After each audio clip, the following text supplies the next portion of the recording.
uniting as they begin to recover.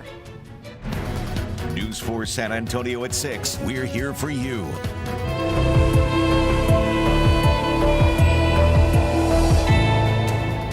Thanks for joining us. I'm Jonathan Martinez. I'm Mandy Noel. The death toll from the Hill Country flooding disaster continues climbing.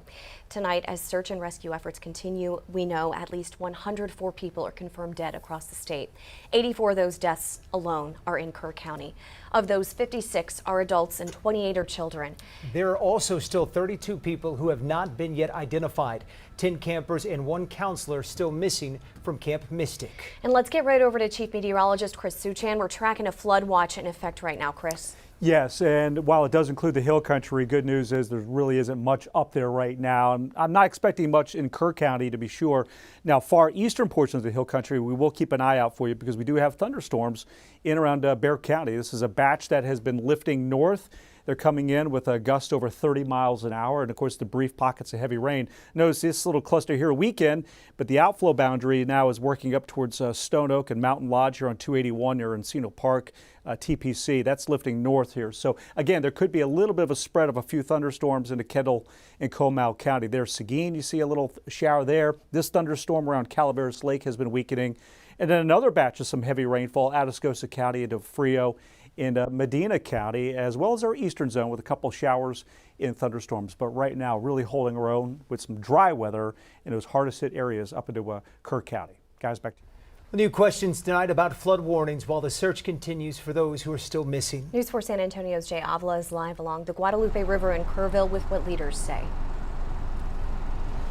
Mandy and Jonathan, local officials are torn between trying to coordinate an expanding search while answering questions about flood warnings that came too late. Y'all ready? At a morning briefing updating us on the search, Texas Senator Ted Cruz said now is not the time for partisan finger-pointing, no doubt responding to a New York Times article claiming staffing cuts at the National Weather Service may have prevented officials from receiving an earlier warning, something the National Weather Service in New Braunfels denies. After we come through search and rescue, after we come through the process of rebuilding, there will naturally be a period of retrospection where you look back and say, okay, what exactly transpired? What was the timeline? And what could have been done differently to prevent this loss of life? We interviewed Kerr County Sheriff Larry Latha, who says he thinks some kind of flooding alert system will be approved in the wake of this disaster. Can you think of anything that might help us reduce fatalities? Well, it would be some type of alarm system. It would have to be. On a positive note, I just left just like I said, left the Lieutenant Governor. He just had a meeting prior to coming down here with the Governor. They're going to be having a special session. In that special session, they're going to talk about maybe funding some of those systems for counties and cities. Latha says the search for victims will soon enter a new phase. We're still under a primary search, more of a quick search. You know, we're looking for anybody's alive, boom, boom, boom. When we transition to a search and recovery, you know, it'll be more methodical, slow search, you know, turning every leaf, every stuff like that.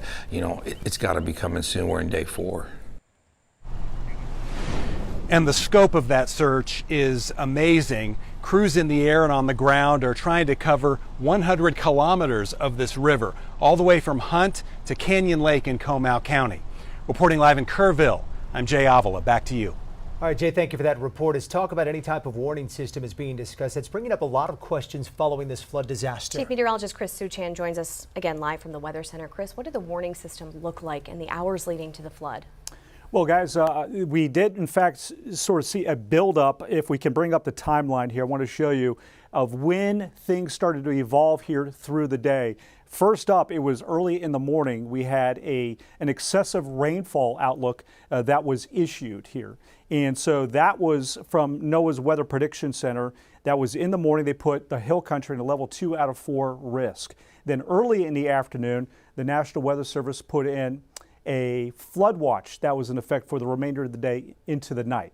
So we went from a flood watch then into the evening where NOAA's Weather Prediction Center put out a special outlook early in the evening for a risk of flash flooding with rainfall rates up to 3 inches per hour building for the evening into the night. That included the Hill Country. And then we got our first warning issued right around about midnight or so in Bandera County. A second one came out about an hour later from Bandera into Kerr County. And then that warning was escalated with life-threatening, seek higher ground for all those along the river. That was around about 3 to 4 o'clock roughly here. That was the timeline there of the sequence of events with that overall flood as it was building there in the South Fork Guadalupe River.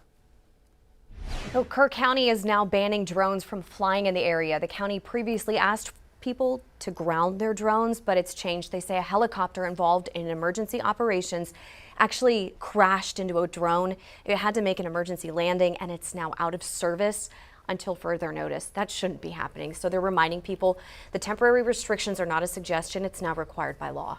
Well, tonight we continue to hear from survivors of the deadly flooding there in the Texas Hill Country. News 4 San Antonio's Matt Roy is live in Kerrville with a story of a family. Their home was ravaged by the floods, but they're happy to be alive. Yeah, Mandy, Jonathan, just follow me over here. This is where the normal river level is, but on Friday, as we get one of these helicopters coming overhead, so sorry if it's a little hard to hear me. On Friday, this is where the the river level went, and it uprooted all of these trees.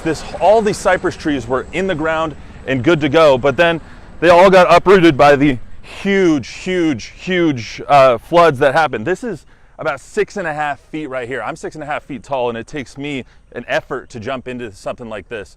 And when the flood came through, it came all the way up these hills and into this family's home right here in Kerr County. The family had lived here for about 100 years, but there was at least 3 feet of water in Austin Donahue's home. From antiques to family heirlooms, so much of the house that his family made a home over the last 100 years was ruined. But today, they say the Lord has touched them. Their church group and others showing up with food, water, and most importantly, people to help this family deal with tragedy. It means the world to me. It touches my heart. When people come together, it's amazing. I feel the Lord coming through everybody, everything that's happening.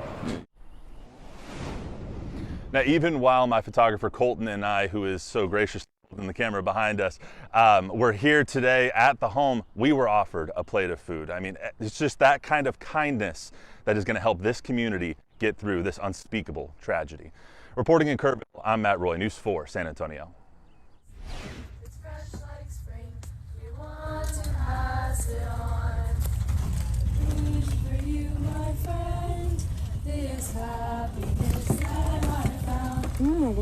So what you're hearing and seeing, a nurse from Camp Mystic shared this video of a group of campers evacuating the camp in a bus. You can hear the girls singing as they pass by rushing water, damage, and debris. Camp Mystic releasing a statement on their website about the flooding. They say they are grieving and are heartbroken over the loss of 27 campers and counselors. They say they are also in contact with local and state authorities who are still searching for those who remain missing. Days after the flooding disaster, we are finally getting a better idea of the destruction from places that we haven't been able to get to at least until today. Tonight, News 4 San Antonio's Taylor Whartonby has an exclusive look at some of the damage as people are trying to start recovering. In the wake of the devastating floods, one rancher opening his gates and his heart, giving us an exclusive look at what the floods have left behind. My property line starts over there by that far brush pile. It goes all the way to the river, and then it goes all the way back to this big hill back up here, and then over there by that hill. Taylor, you can see this debris pile over here is absolutely huge. My house was literally right up here in front of these pecan trees by that telephone pole. Had my house been there now, it would not have survived. The fence, I've got some fence left back over here by that hill. Everything else was either severely damaged or destroyed. So starting this afternoon, I actually have heavy equipment coming in. We will start dozing out all that fence.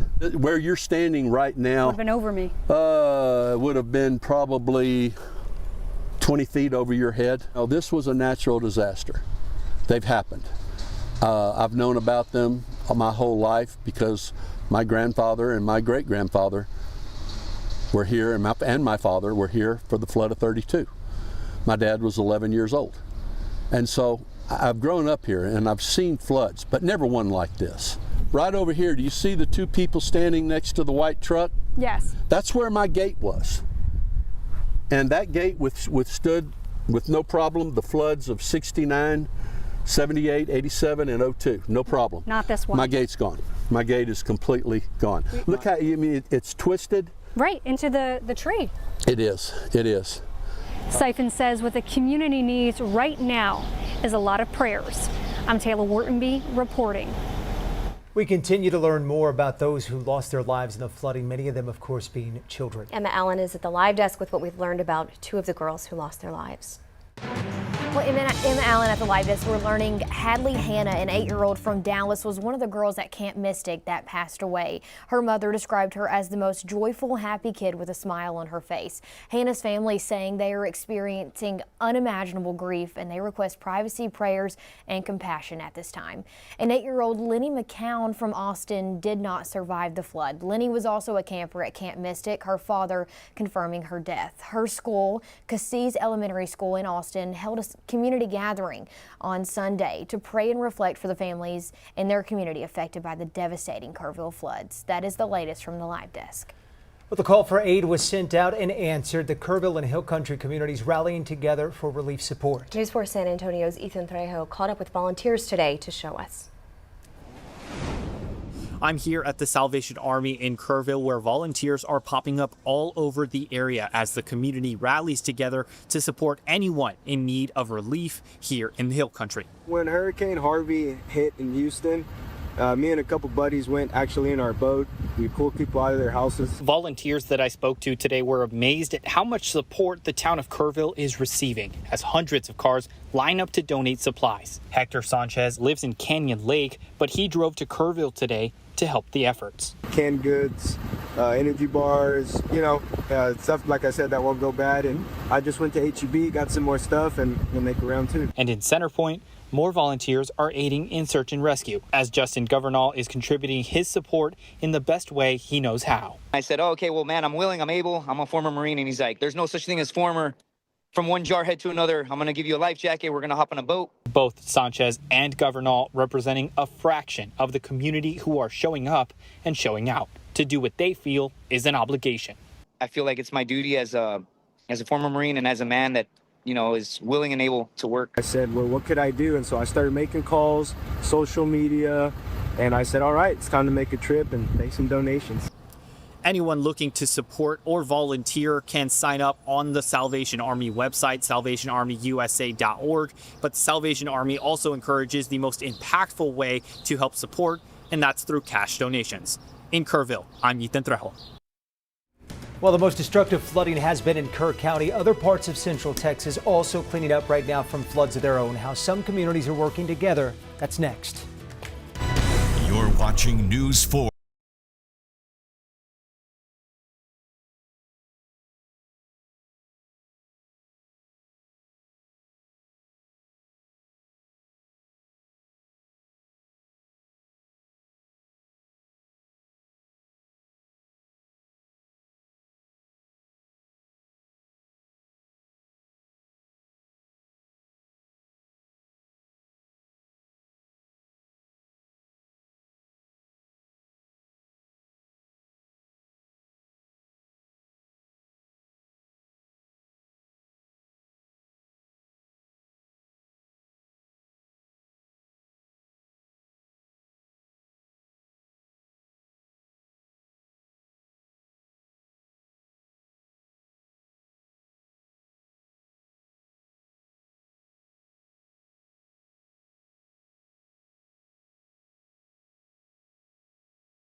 At least 104 people are dead across the state of Texas, 84 of those in Kerr County. Sadly, the number continues to rise. Travis, Kendall, Burnett, Williamson, along with Tom Green counties, also reporting deaths there. On social media, Travis County officials encouraging anyone impacted by the flooding to call the Red Cross and report damage to the state. They are also reminding residents to be aware of the remaining floodwaters that may still be out there on the streets. Meanwhile, the Burnett County Sheriff's Office says search and rescue operations are underway near Cow Creek. Chief Deputy Alan Trevino says his jurisdiction is working closely with Travis County. We are very appreciative, and we're definitely working through the resources. And we have today we have 3 active searches going, 1 in the northern part of the county and 2 in the southern part of the county, working with our counterparts in Travis County. And again, here's a breakdown of the deaths by way of each community in each county. As we mentioned, 84 people are dead in Kerr County. There are 7 deaths in Travis County, 6 in Kendall County. 4 people are dead in Burnett County, 2 people in Williamson County, and 1 person in Tom Green County. Of course, those numbers continue to change by the minute. You can find all of our coverage on the Hill Country flooding disaster right now on our News 4 YouTube page. Just scan that QR code right there on your screen to take you there. Well, at the moment, we do have some showers and thunderstorms in the area, not up into the hill country for now. We will track them for you, show you where they're headed.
To the live desk, the family of 8-year-old twins Hannah and Rebecca Lawrence confirms they were among the children killed in the flooding at Camp Mystic. The twins' parents saying that the girls had just finished 2nd grade in Dallas. They say Hannah and Rebecca brought so much joy to us, to their big sister Harper, and to so many others. They continued on to say we will find ways to keep that joy and to continue to spread it for them. The family confirms the twins' 14-year-old sister Harper survived the flooding at Camp Mystic. That is the latest from the live desk. Now your certified most accurate 4-zone weather with Chief Meteorologist Chris Suchan. We've talked a lot about warning systems that were in place leading up to this horrible catastrophe. Yeah. And that's something that we're getting a clear look at. Sure, we'll be investigating that as well. A lot of questions to be answered here, but let's go ahead and bring in Chief Meteorologist Chris Suchan to explain a little bit more about timeline of events. Chris? Yeah. Well, guys, so I tried to talk about this here at the top of the newscast. I want to show you here a more detailed look at the breakdown of the day. At 10:48, National Weather Service, along with the NOAA's Weather Prediction Center, upgraded parts of south central Texas, including Kerr County, to a level 2 out of 4 risk of flooding. They call it an excessive rainfall outlook. At 1:18, a flood watch was issued by the National Weather Service right here in San Antonio, which also serves the rest of the surrounding counties. Through Friday morning, that watch was in effect here. That was for the possibility of getting 5 to 7 inches of rainfall, which could result in flash flooding of rivers, creeks, streams, and other low-lying areas, prone to flooding here.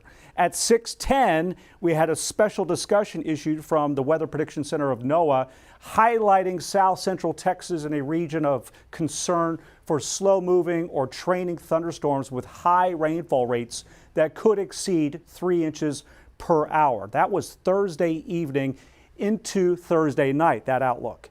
At 1:14, a flash flood warning was issued in Bandera and Kerr County. The warning comes with an impact-based tag, considerable, meaning the threat for damage is high. It automatically triggers emergency alerts on enabled cell phones and, of course, NOAA weather radios. At 3:35, the flash flood warning is upgraded to include wording to get to higher ground, act quickly to protect your life. 4:03, the flash flood warning is upgraded to a flash flood emergency. This states the Guadalupe River at Hunt was flooding, along with numerous low water crossings. This is now what's considered a particularly dangerous situation. 4:35, initial reports of flash flooding start coming in from the Kerr County's Sheriff's Office, and according to Associated Press, local National Weather Service also planned for extra staffing ahead of this flooding event. That is the timing on it. All right. The flood watch, there it is, until 7 o'clock this evening, so we have less than an hour to go on it. And I will tell you right now that outside of perhaps Guadalupe, Bexar County, maybe Comal, the risk of flooding elsewhere in this watch is going to be essentially it's over with here at this point. You look at the sky there in Kerrville, that is not a sky that's juiced up ready for sprouting downpours or thunderstorms. Pretty stable sky there in Kerrville. This is our Raul B. Rodriguez Law Weather Cam view, where we do have a few showers and thunderstorms in Bexar County. They've been moving north here. They're not severe. They do occasionally have gusts around 30 miles an hour, a little bit higher as they're pushing in, and they'll just sort of limp up into Kendall County and Comal County, where they fall apart this evening here. So there's a chance to get a shower thunderstorm here to the north of Bexar County for just a little while longer. There you see Shirts to Randolph there, the downpour coming in here. Let's go a little bit closer in, a live power Doppler radar.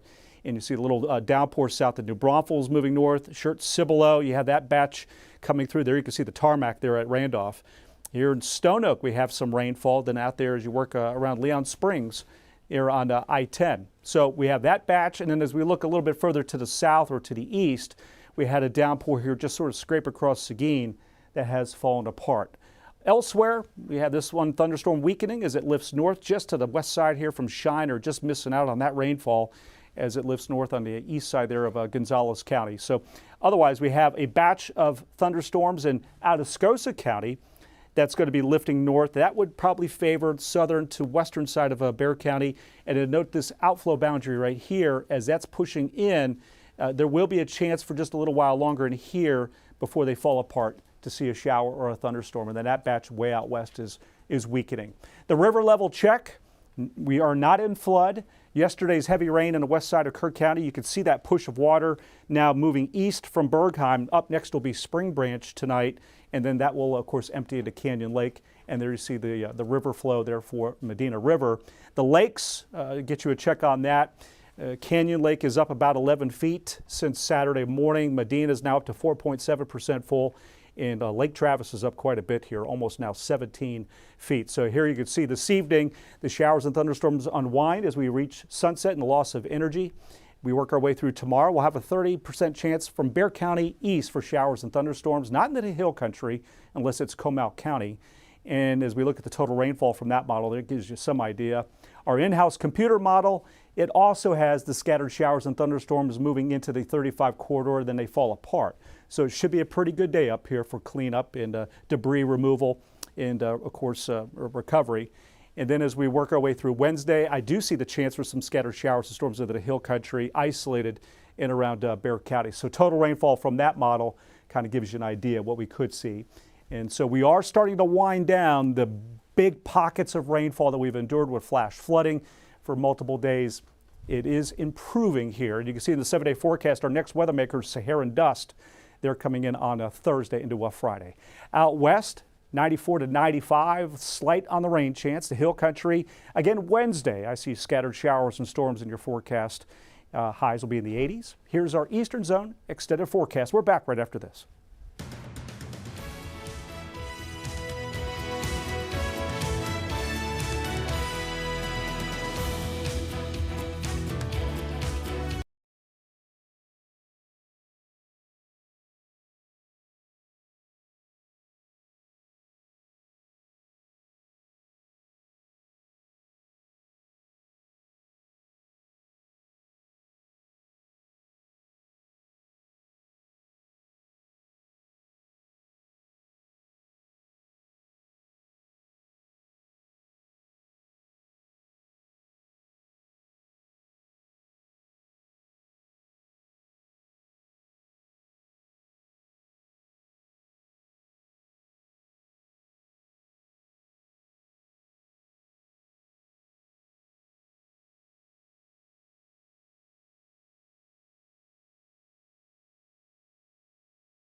Holding a vigil for those lost in the Hill Country flooding disaster. Again, at least 84 people were killed in that flooding, with many more sadly still missing. The vigil will also be in remembrance of the 13 lives lost in the Bidle Creek flooding right here in San Antonio. That vigil gets started tonight at 8:30 at Travis Park. We're back in a moment.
Is News 4 San Antonio at 6:30. Welcome to News 4 at 6:30. I'm Jonathan Martinez. I'm Mandy Noel. Rain and flooding has devastated much of central Texas since the weekend. 104 people are confirmed dead from Kerrville to Austin. And we are not out of the woods just yet. A flood watch is in effect at least until 7 o'clock tonight. Chief Meteorologist Chris Suchan joins us now. He's been tracking everything for us. Chris? Well, guys, the flood watch is with us here for a little less than a half hour from now. It'll expire, so about 29 minutes. But the only real chance it'll verify a warning would be around Bexar County, and that's getting pretty low now. Maybe a flood advisory. Hill Country's in good shape as I see it up here, and that's what's left of the watch up to the north, where there was quite a bit of flash flooding today north of our area yet again. So here on live power Doppler radar, this is a batch that's coming towards southern Bexar County. Now it is showing some signs of struggling a bit, so we'll see how much further north it can push. It might be running into a little bit of a pocket of more stable air after some earlier thunderstorms in this area. So running into that, and it's like a little bit of resistance. There into Hondo, you see a couple of downpours here to your south, trying to work towards D'Hanis to Hondo. So we'll see if they can make it. And then as you work up into Bexar County, north side of Bexar County, you see a couple of showers here. This is trying to move up to the north. We do have a couple of downpours around New Braunfels there on 35. But there's a slight rain chance in our eastern zone from this activity. We work into our eastern zone. Really isn't much happening now at this point here, and so the broad view is not expecting anything here. We're in good shape tonight, but we do have some rain chances ahead, and we're going to talk about the river crest setting records. Where does it rank? That's coming up. All right, Chris, we will see you soon. Kirk County residents doing everything they can to recover from the flooding disaster. And tonight, people who were visiting the area for the weekend are sharing their stories. Gabe Golding spoke with one family. Their vacation turned into a nightmare as the flash flooding raged through the area. It was this area has been very near and dear to our families for a long time. It's the vacation David Fry's family looks forward to every summer. This year, it's 33 of them coming to the River Resort Inn in Hunt, Texas. Yeah, but our aunt and uncle were in this unit. And it might be the last. You can see how life is stopped still here. Swim trunks hanging on the wall, dominoes waiting for the next game, and a movie lying by the only road in and out of town. The raging Guadalupe River created this hellscape after rising more than 25 feet in under an hour, all in the middle of the night. So we went through banging on doors, just trying to notify as many people as possible and get them out and push them up to the road. A couple of vehicles had already been lost off the roadway to fast water, and so they had no choice but to climb up onto the roof of the building, hoisting one another up. David saving his family, others at the hotel, and even those stranded in homes across the street. You had a whole village of people that you had to worry about. What drives you to help even more people? It's the only thing that matters. They all survived. As the storm continues a few miles down the river. And I just screamed. I called 911, nothing happened. And I screamed, God, I don't know what to do. Diana Smith waking up to find her house surrounded by floodwater. It was too late to evacuate. Open the front door and it sweeps both my dogs different directions. And I'm panicking, thinking, now what the hell am I going to do? I said a prayer when I was standing on my porch. Both my parents are deceased. And I said, Mom, Dad, God, help. She and her two dogs surviving by jumping in a kayak and literally riding out the storm. Do you think it's that prayer is why you're here today? Yeah. I have a kid. Diana and David are among the survivors here in Kirk County who found a way to survive the impossible. I don't know what to think. I think I'm still in shock. You know, it was a very, very close call. And had we been 10 or 15 minutes later, you know, it would have been too late. Our coverage on the Hill Country flooding disaster will continue tonight at 10 o'clock. We have reporters on the ground there in Kirk County. We will have live updates for you this evening. You can also find our latest coverage online at news4sa.com. Other parts of the country also dealing with flooding right now. This is video from Durham, North Carolina, a nearby river flooding there due to a tropical storm. The fire department says 80 people rescued by boat overnight. There's a look at some of them. Many people in the area sleeping when all that flooding started. Right now, San Antonio police investigating after two people were found dead in a home on the northwest side of town. It happened near Woodruff Bluff, that is, in Prue. Police say family members called authorities after they hadn't heard from their loved ones in quite some time. According to investigators, one of the family members was able to get into the home and found one person dead. Officers then searched the property and found the second person. The cause of deaths remain unknown. It's obvious that this couple was very loved. They have a large family. There's a lot of people out here that are in mourning for the loss of these two individuals. We're told both people were in their 60s. Police say homicide detectives now investigating. Federal officials say a man with a gun and tactical gear was killed after opening fire on law enforcement in McAllen today. This happened at a Border Patrol facility. Local police and Border Patrol were both involved in the shooting.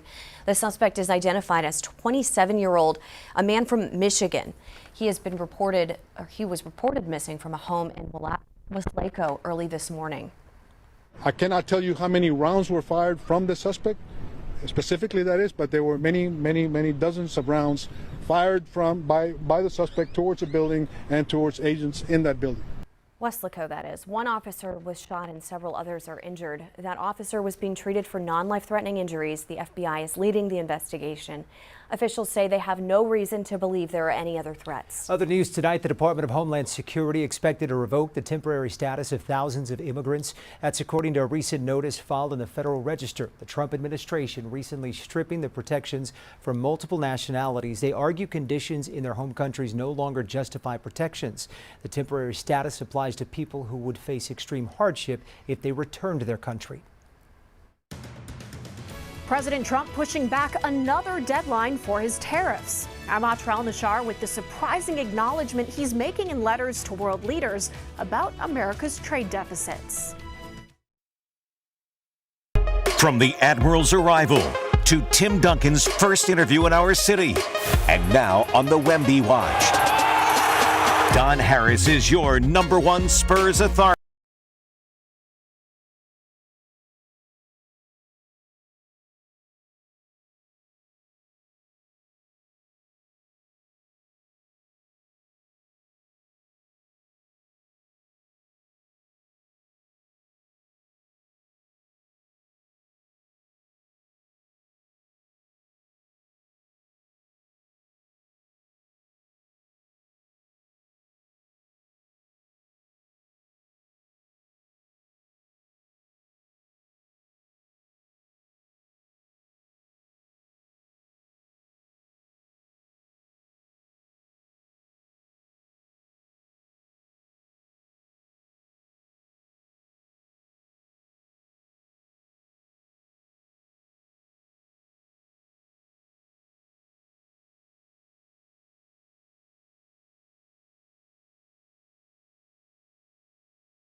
The date for when his Liberation Day tariffs will take effect for countries that do not strike trade deals with the United States. And stocks reacting negatively Monday to news of the president starting to issue letters to nations informing them that they will be subject to those tariffs. National correspondent Atra El-Nashar has more.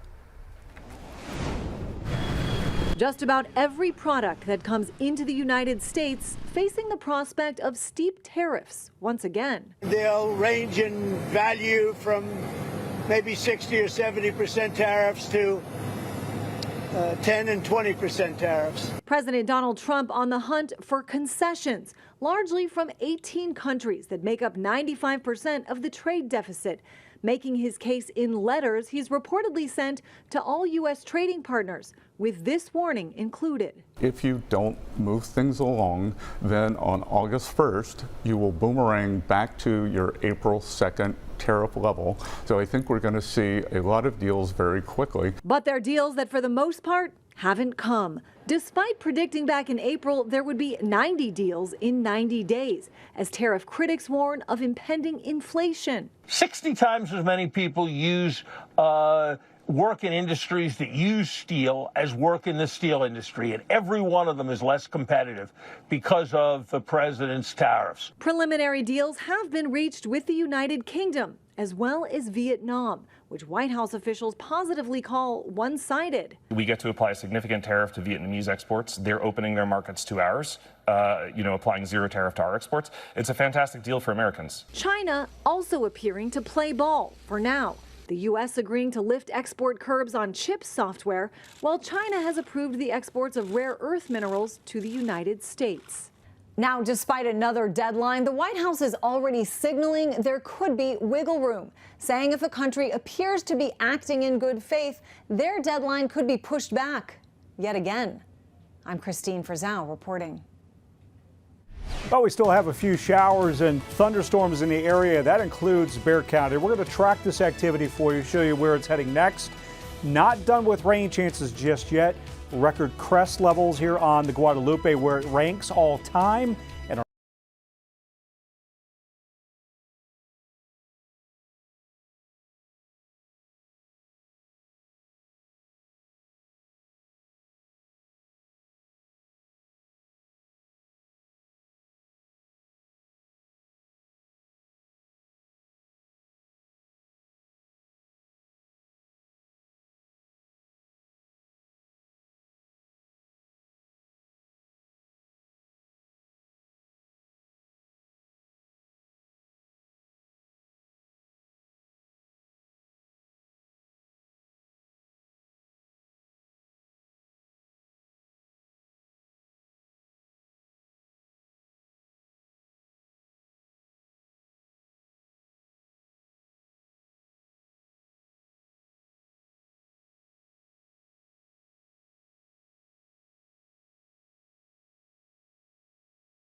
And With your News 4 snapshot, TikTok is reportedly creating an updated app for the United States ahead of a potential sale. According to a report by The Information, the new version is expected to drop in September. The report says all users will have to download the new app, but the current one will continue working until March. President Trump announced earlier there is a buyer for the app, but has not said who the group is. And Amazon Prime Day is set to start tomorrow, and it will be twice as long as normal. While the sale typically lasts for 2 days, this year it will last for 4. Members will be able to save money on a variety of items, and the company is suggesting people make a list and budget before online shopping. The sale goes from Tuesday until Friday. And TSA says more people traveled this holiday season than they were expecting. According to TSA, they expected 2.9 million people to travel by air, but screened nearly 3.1 million. However, it did not beat the busiest day in TSA history. That was on June 22nd this year. I'm Emma Allen, and that's your News 4 Snapshot. Now your certified most accurate 4-zone weather with Chief Meteorologist Chris Suchan.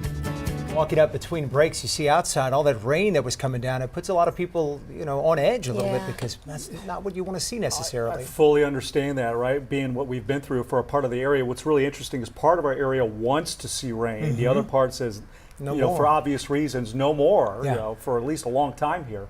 So the rain that's falling has been falling where it's more welcome. Sure. And that's the good news right now. And so with that in mind, I also want to let you know that we had a confirmation today from the National Weather Service. The record crest level in Hunt at 37.52, 37 feet, 0.52, all right? So where does that rank all time? Well, that eclipsed the mark from 1932 of over 36 feet. That was all that rain over the South Fork Guadalupe River, and it all channeled into that little valley.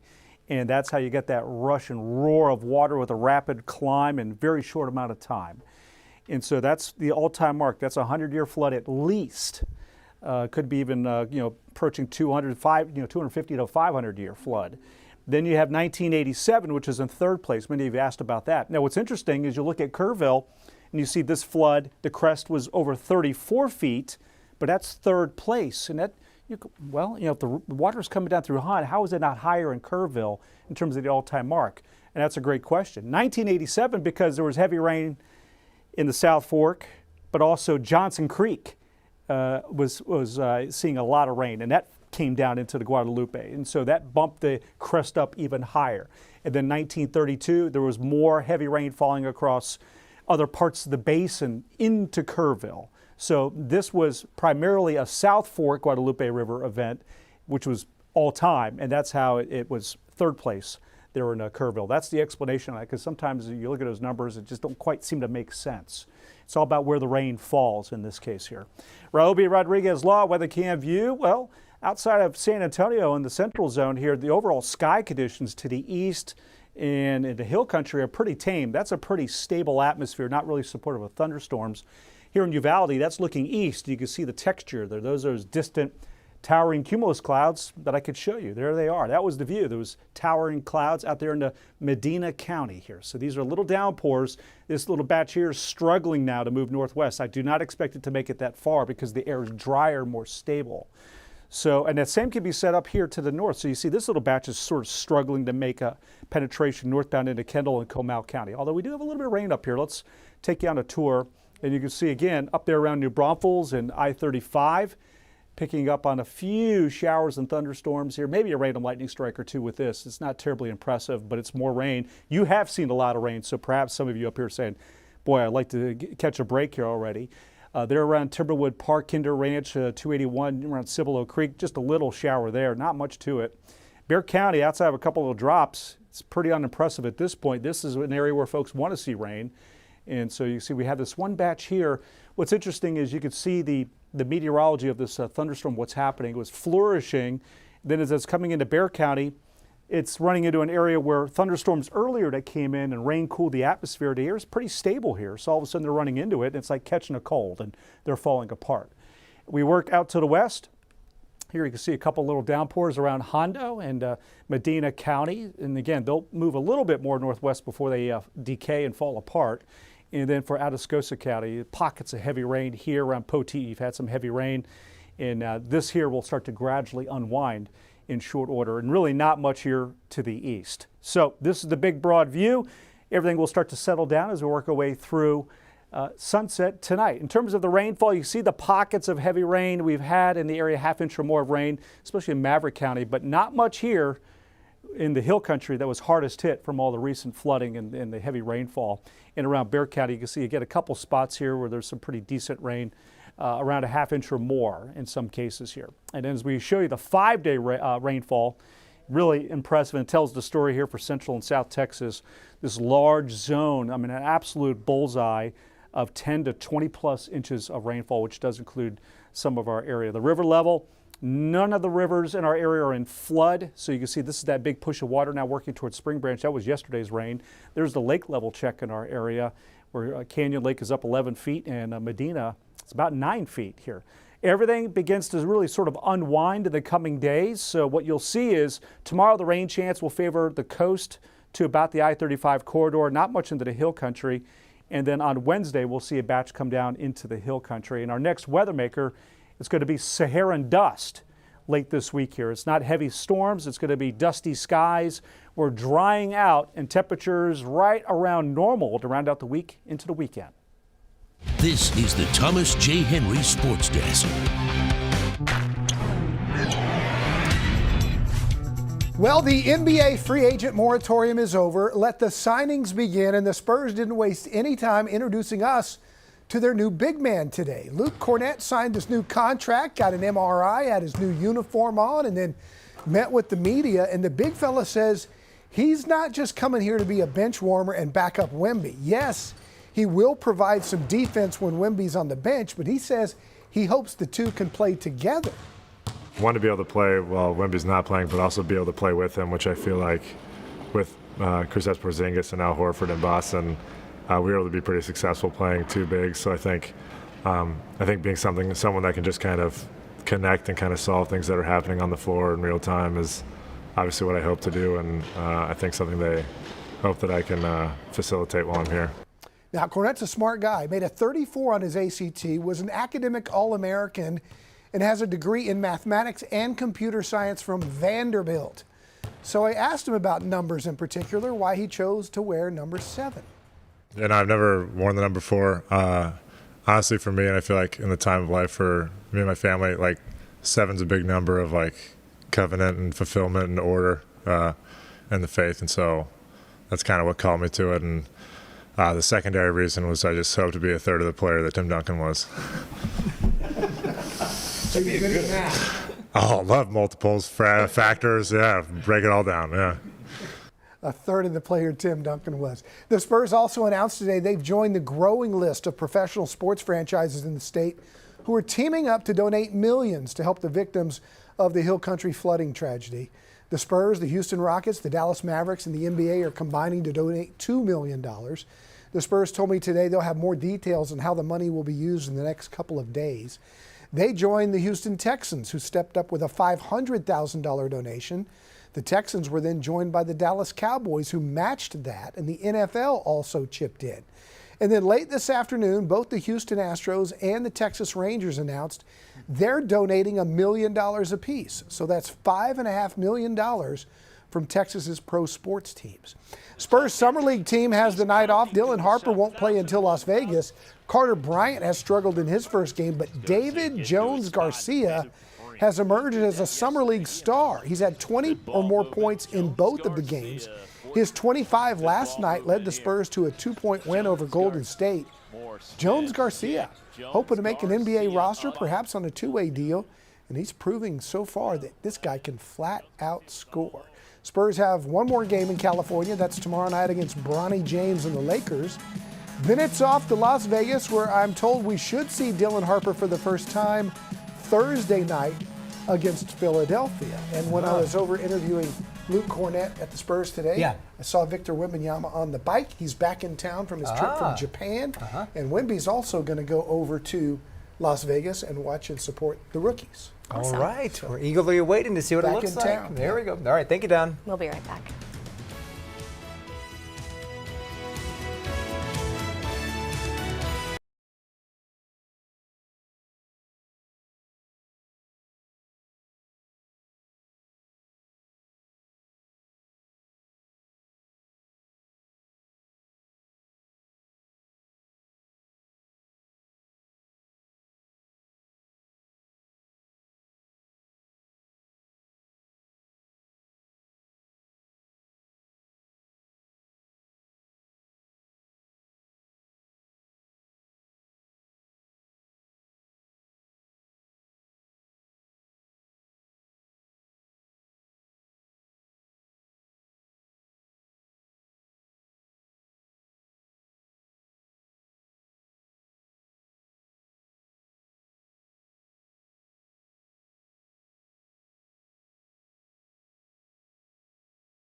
Flooding tragedy will continue throughout the night. We have all the updates as they continue to come in. We'll have them on our website, social media platforms, so we invite you to follow us here. But we do want to wrap up this newscast with a check of the weather. Yeah.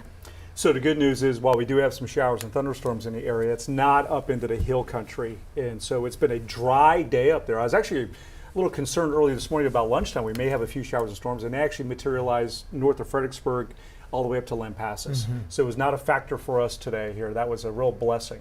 Now, tomorrow, not much into the hill country. South in the Bexar County to the coast, we'll have a chance for a few showers and storms. Hill country on Wednesday could see a little bit of rain, and then we're drying out with the Saharan dust. Okay, updates on news4sa.com, and we will see you back here tonight at 10.